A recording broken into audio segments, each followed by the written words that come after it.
Bersama tim Satgas COVID-19, kami menghimbau untuk ingat pesan Ibu dengan memakai masker, mencuci tangan, dan menjaga jarak.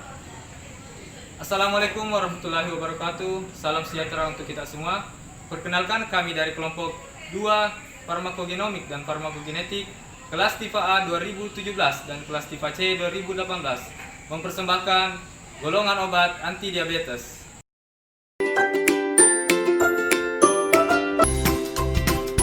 Diabetes mellitus merupakan suatu kelompok penyakit metabolik dengan karakteristik utama yaitu hiperglikemia atau tingginya kadar gula dalam darah yang terjadi karena adanya kelainan sekresi insulin, kerja insulin, atau bisa jadi karena kedua-duanya. Diabetes mellitus diklasifikasikan menjadi dua, yaitu diabetes tipe 1 dan diabetes tipe 2. Diabetes tipe 1 terjadi karena adanya kerusakan sel beta pankreas sehingga tidak dapat memproduksi insulin dan tidak ada yang terikat dengan reseptor insulin sehingga tidak ada yang memfasilitasi glukosa masuk ke dalam sel. Akhirnya glukosa menumpuk di darah yang disebabkan adanya gangguan autoimun dan faktor lingkungan seperti virus atau racun serta genetik individual. Sedangkan diabetes tipe 2 terjadi karena adanya gangguan sekresi insulin dan resistensi terhadap aksi insulin, sehingga pemanfaatan glukosa oleh jaringan terganggu dan membuat glukosa dan asam lemak bebas menumpuk di dalam sirkulasi. Sebelum kita mempelajari mekanisme kerja obat-obat anti diabetes, mari kita lihat bagaimana perjalanan glukosa di dalam tubuh kita. Gula di dalam tubuh manusia dihasilkan dari karbohidrat yang dikonsumsi, yang akan dipecah menjadi gula yang lebih sederhana, yaitu monosakarida atau glukosa. Kemudian glukosa masuk ke dalam sel beta pankreas dengan bantuan GLUT2. Selanjutnya glukosa dimetabolisme menjadi P-glukosa 6-fosfat dengan bantuan enzim glukokinase, yang nantinya di dalam mitokondria terjadi berbagai proses yang disebut sebagai siklus Krebs sehingga menghasilkan ATP.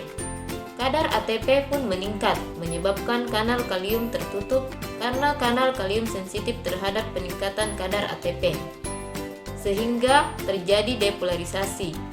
Kanal kalsium terbuka, kalsium yang ada di luar sel pun masuk ke dalam sel. Protein-protein yang sensitif terhadap kalsium mendorong vesikel-vesikel berisi insulin mendekati membran sel, sehingga terjadi eksositosis atau pelepasan insulin. Insulin yang dilepas tadi berikatan dengan reseptor insulin berupa reseptor tirosin kinase pada jaringan adiposa atau otot. Jika insulin berikatan dengan reseptor, terjadi berbagai proses, salah satunya menghasilkan second messenger yang bersama dengan ATP membantu translokasi dari GLUT4 ke membran sel agar glukosa yang ada di luar sel dapat masuk ke dalam sel dengan bantuan GLUT4 yang akan digunakan sebagai energi. Berikut adalah golongan obat anti diabetes, yaitu pertama, golongan insulin. Sekreta golongan ini berfungsi untuk meningkatkan sekresi insulin yang termasuk dalam golongan obat ini yaitu sulfonylurea dan meglitinib. Sulfonylurea dan meglitinib berikatan dengan targetnya yaitu SUR1, menutup kanal ion kalium sehingga meningkatkan terjadinya depolarisasi pada sel beta pankreas dan akhirnya menyebabkan peningkatan sekresi insulin. Contoh obat golongan sulfonylurea yaitu glimepirid dan glibenclamid, sedangkan meglitinib yaitu repaglinib. Selain sulfonylurea dan meglitinib, ada juga obat GLP-1 reseptor agonis, merupakan obat yang memiliki aksi yang sama dengan hormon inkretin pada tubuh kita. Hormon inkretin merupakan hormon yang dilepas dari saluran pencernaan sebagai respon dari glukosa yang dicerna. sehingga meningkatkan sekresi insulin. Target dari obat golongan GLP-1 reseptor agonis adalah reseptor incretin yang merupakan reseptor tergandeng protein G. Ketika obat ini berikatan dengan targetnya, maka diaktifkanlah protein GS alfa yang kemudian memicu enzim adimintisklase, mengubah ATP menjadi second messenger CAMP, membantu signalin pelepasan insulin. Contoh obatnya yaitu liraglutid. Selanjutnya,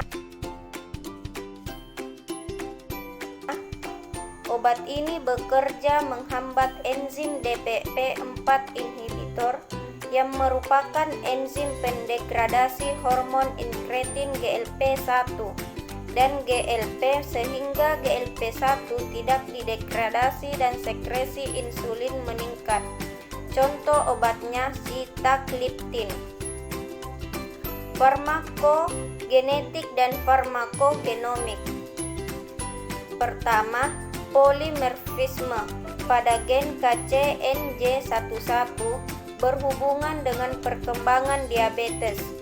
Kedua, pasien T2DM dengan varian RS5210 yang ber3 UTR dari gen KCNJ11 meningkatkan klinikal efisiensi dari gisklasid.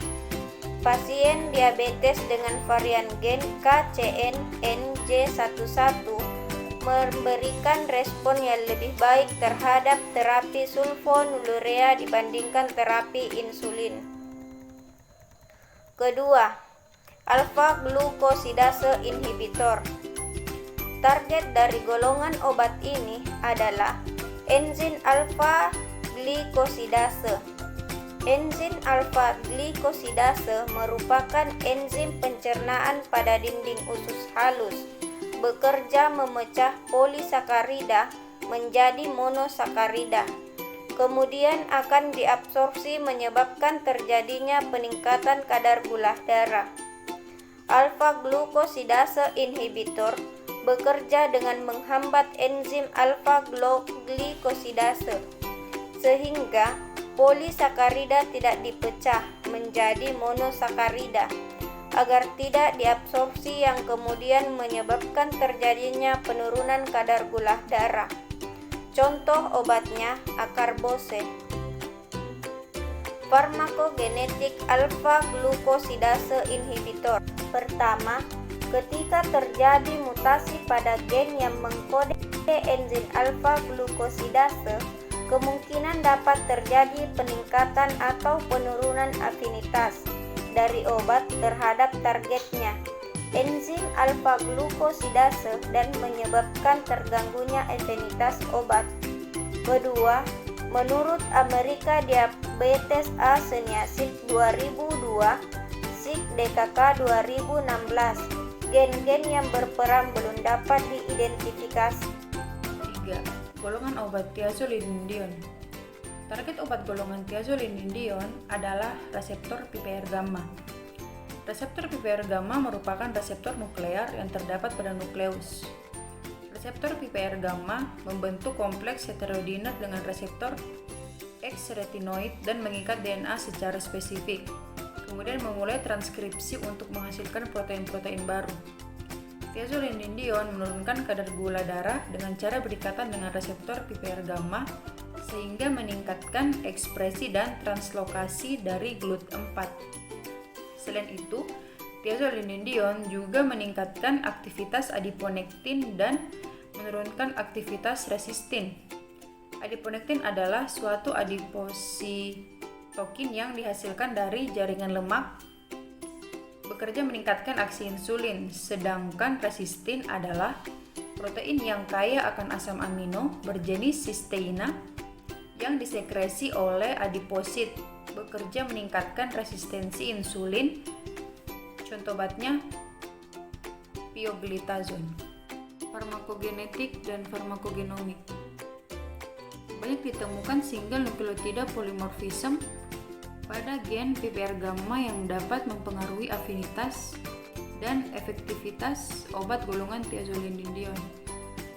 Jika terjadi mutasi pada gen-gen pengkode reseptor PPR gamma, dapat menyebabkan thiazolidinedion tidak terikat bagus atau ikatannya menjadi lemah, sehingga spesifitasnya menjadi rendah. Turun ekspresi dan transkripsi dari gen-gen yang responsif terhadap insulin atau mengganggu sensitivitas insulin. Adipokitokins. Adipokitokins terkait dengan adiponektin yang berfungsi untuk meningkatkan sensitivitas insulin, dikenal dengan nama gen adipok. Selain itu, terdapat pula gen yang dapat menekan TNF-alfa sehingga dapat meningkatkan sensitivitas insulin atau menurunkan gen leptin. CYP P450 yang memetabolisme thiazolidinedion adalah gen CYP2C8, mempengaruhi bersihan rosiglitazone. Keempat, golongan biguanida. Obat ini bekerja dengan mengganggu mitokondria elektron kompleks 1 dengan meningkatkan rasio AMP, kemudian mempromosikan aktivasi AMP kinase. Aktivasi AMP kinase yang diinduksi obat golongan biguanida menyebabkan terjadinya penghambatan transkripsi dari gluconeogenik di hati yang akhirnya menurunkan produksi glukosa di hati. Contoh obatnya metformin. Gen yang pertama mengkode OCT1 yaitu SLC22A1 yang memediasi transport obat-obat secara elektrogenik masuk ke hati. Gen yang mengkode OCT2 yaitu SLC22A2 yang diekspresikan dalam sel tubular ginjal yang berperan dalam eliminasi. Adanya varian pada pengkode OCT2 dapat mengubah penyerapan obat. Gen yang mengkode OCT3 yaitu SLC22A3 yang diekspresikan dalam hati, ginjal, dan plasenta. Gen yang mengkode MATE1 yaitu SLC47A1 yang diekspresikan pada domain apikal, sel tubular ginjal, proksimal, dan distal. Terkait MATE1, tampaknya dapat meningkatkan efikasi metformin dengan menunda mekanisme ekskresi. Gen yang mengkode MATE2 yaitu SLC47A2 yang diekspresikan dalam sel tubulus proksimal membran apikal. MATE2 memfasilitasi disposisi metformin dari sel tubular ginjal ke dalam urin. Adanya variasi genetik pada gen-gen pengkode MATE2 secara signifikan dapat menunjukkan perbedaan relatif pada tingkat HbA1c. Dan yang terakhir, golongan SGLT2 inhibitor. Target aksi obat golongan ini adalah SGLT2. SGLT2 merupakan salah satu kotransporter glukosa yang mereabsorpsi glukosa sebanyak 90% pada renal tubulus proksimal di bagian nefron. Glukosa yang reabsorpsi masuk ke dalam renal tubulus proksimal dan akan dikembalikan lagi ke darah. Dengan bantuan GLUT2 menyebabkan kadar glukosa dalam darah meningkat. Oleh karena itu, obat SGLT2 inhibitor bekerja menghambat aktivasi SGLT2 inhibitor agar tidak terjadi reabsorpsi glukosa dari urin kembali ke darah. Glukosa kemudian akan diekskresikan bersama dengan urin sehingga kadar glukosa dalam darah menurun. Contoh obatnya dapagliflozin. Farmakogenetiknya, jika terdapat mutasi pada gen, pengkode dapat menyebabkan penurunan afinitas dari obat sehingga terganggunya efektivitas obat, dan menurut American Diabetes Association tahun 2002, gen-gen yang berperan belum dapat diidentifikasi.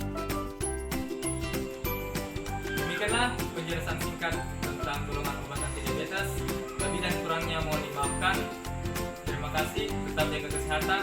Setiap penyakit mempunyai obat, dan obat yang paling dekat adalah dengan kesabaran. Assalamualaikum warahmatullahi wabarakatuh.